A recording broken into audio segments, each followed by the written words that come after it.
कहानी समय के अनुसार बदलती है, पर सत्य सदा शाश्वत रहता है।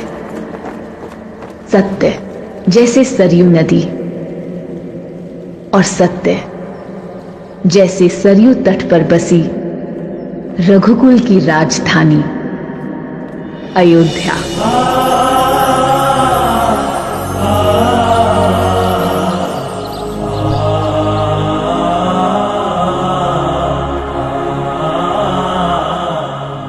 दह चुकी थी रावण की लंका और फल रही थी राम राज्य की बेल।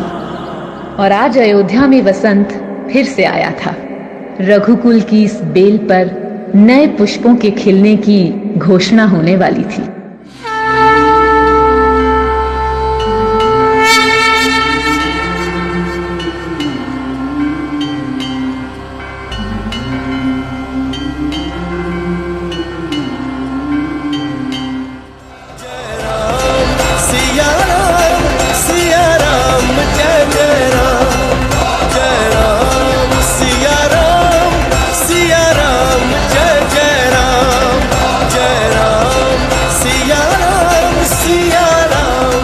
सारी अयोध्या आनंद में है, तुम्हारे मुख पर पीड़ा। बताओ क्या हुआ?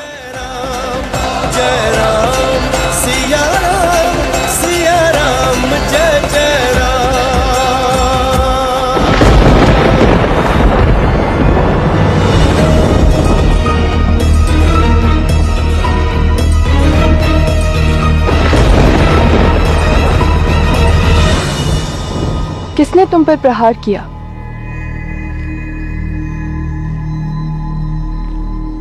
ये प्रहार नहीं, मेरे पति का उपहार है महारानी।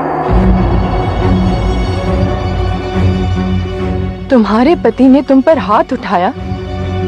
क्यों? क्योंकि उनका विश्वास मुझ पर से उठ गया है। मैं सरयू तट पर रहने वाली एक धोबन देवी। कल प्रातःकाल मैं सरयू पार अपने माता पिता से मिलने गई थी। लौटते वक्त वर्षा अधिक हो रही थी और सरयू का जल स्तर बहुत बढ़ गया था। नाविक का नदी पार करना असंभव था, इसलिए रात्रि मुझे उस नाविक के घर काटनी पड़ी। उसने मुझे आश्रय दिया, माता के भांति सम्मान दिया।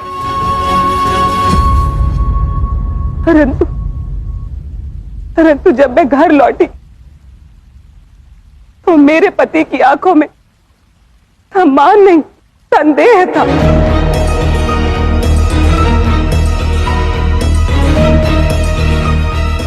उनकी बातों में चिंता नहीं, चरित्रहीनता का लांछन था।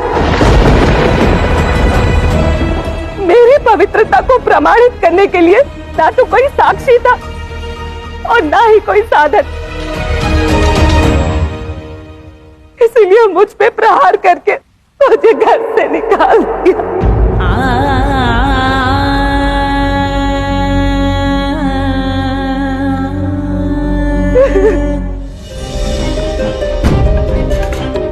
साम्राज्य में ऐसे अपराध को क्षमा नहीं किया जा सकता।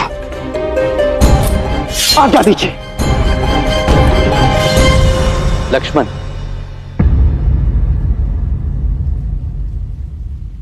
बल के भय से विश्वास को नहीं जीता जा सकता।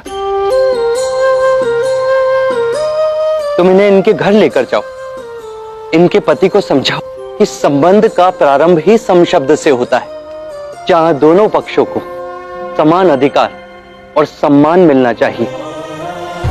जहां एक छोटा हो और एक बड़ा, जहां एक स्वामी हो और एक दासी, वहां अनुबंध हो सकता है, संबंध नहीं। यह मेरा आदेश है कि वो इनसे क्षमा मांगे और सम्मान सहित अपनाकर अपनी भूल स्वीकार करें। ये पायल ठीक कर दोगे मित्र? हाँ, हो जाएगा। ऐसा मत कीजिए, ये पाप है। एक पतिता के मुंह से पाप पुण्य की बातें अच्छी नहीं लगती। आप मुझे पुण्य के पात्र ना समझे, परंतु मैं आपको ये पाप नहीं करने दूंगी। गणिकाओं के पास जाने से व्यक्ति भ्रष्ट हो जाता है। चल लो, सुन लो भाइयों, मुंह काला है लेकिन बातें उछली करती है। अरे गणिकाएं तुझसे कहीं ज्यादा श्रेष्ठ हैं, स्वीकारती तो है कि वो गणिकाएं हैं। तुझ जैसे पतिव्रता होने का ढोंग तो नहीं रचती। आज यहाँ से दुष्टा।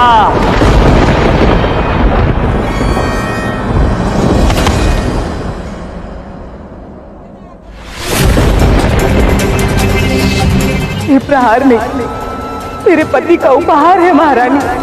उनकी बातों में चिंता नहीं, चरित्रहीनता का लांछन था। रात भर न जाने किस नाविक के घर रही। अगर बाढ़ आ गई थी तो डूब मरती सरयू में, रुकेगी उसके घर। आपके मन का मैल अभी तक गया नहीं, जबकि मेरी पवित्रता को स्वयं राजा राम ने स्वीकारा है। मैं राम नहीं हूं। राम ने तो सीता को भी स्वीकार लिया, जो रावण के यहाँ महीनों रहकर आई।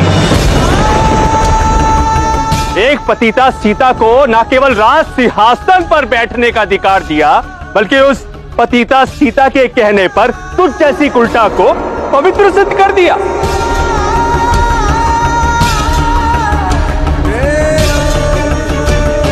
हे ईश्वर, माता समान महारानी के विषय में ऐसे अपशब्द कह रहे हो। अरे उन्होंने तो अग्नि परीक्षा देकर स्वयं की पवित्रता को सिद्ध किया है। जंगल में मोर नाचा किसने देखा? सीता ने कब अग्नि परीक्षा दी, कहां दी? हमने तो नहीं देखा। तुमने देखा? तुमने देखा? हाँ? तुमने देखा?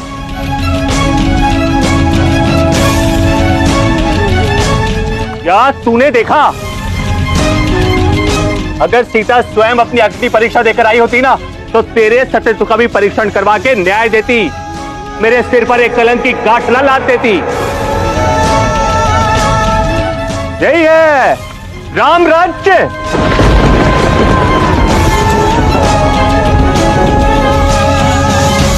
यदि मन से पवित्र माना ही नहीं था, तो राजा राम के आदेश में क्यों रखा मुझे? तो क्या करता? राजा से कौन लड़े? वो लोग बल से, शक्ति से नियम बदल सकते, पर मेरी सोच को नहीं। उस राज का कलंक तेरे चरित्र से कभी नहीं जाएगा। तो मेरी दृष्टि में सदा के लिए अपवित्र रहेगी, पतिता रहेगी, चरित्रहीन रहेगी, उस सीता की भांति।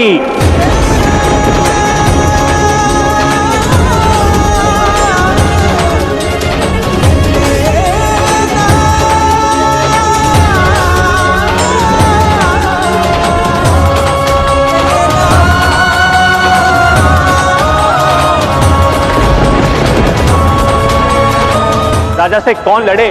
वो लोग बल से, शक्ति से नियम बदल सकते, पर मेरी सोच को नहीं, पर मेरी सोच को नहीं, पर मेरी सोच को नहीं, पर मेरी सोच को नहीं। मैं जाऊं?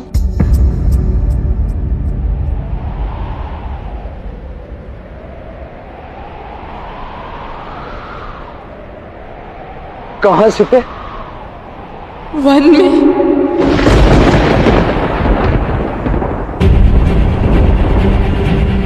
तुम कहीं नहीं जाओगी सीधे। जाना होगा आर्य, परीक्षा का समय।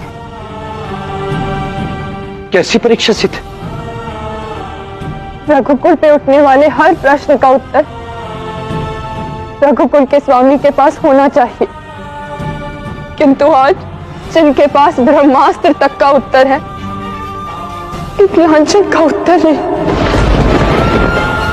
अपने राम को असहाय और निरुत्तर ये सीता नहीं देख सकती। हाल है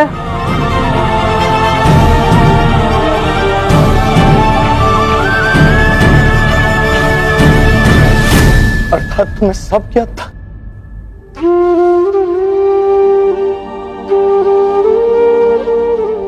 आपका मुख जो पढ़ लेती, दोष प्रजा की सोच में है सीता। उसी सोच को तो बदलना है यार। प्रश्न एक नारी का नहीं, प्रश्न नारी जाति का है, जिससे सारी मानव जाति का अस्तित्व है। नारी पे दोषारोपण तब तक लगते रहेंगे जब तक वो उन्हें सहती रहेगी। समय आ गया है यार, एक नारी को अपने मान सम्मान की सुरक्षा स्वयं करनी होगी। और इसीलिए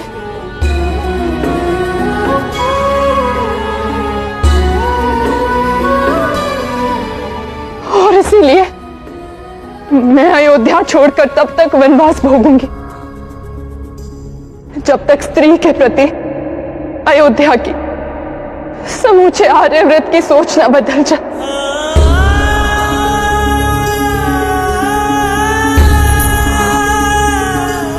हमारी संतान संसार में आने वाली है सीता। इस समय तुम्हें सबसे अधिक आवश्यकता मेरी है। अरे राजा की सबसे अधिक आवश्यकता राज्य को होती, आपके मुकुट से जुड़े उत्तर। यदि ये मुकुट सभी समस्याओं का कारण है, यदि ये मुकुट मुझे तुमसे और मेरे होने वाली संतान से दूर कर रहा है, तो मैं त्याग करता हूं इस मुकुट को। अरे रघुकुल रीत सदा चली आए, प्राण जाए पर वचन न चाहे। वो वचन स्मरण कीजिए आर्य, जो आपने ये मुकुट धारण करते हुए दिया था। मैं सूर्यवंशी दशरथ पुत्र राम ये वचन देता हूं कि मेरा हर निर्णय, हर भावना और हर संबंध से बढ़कर होगा। मेरा कर्म अपने कुल की मर्यादाओं के अनुकूल होगा।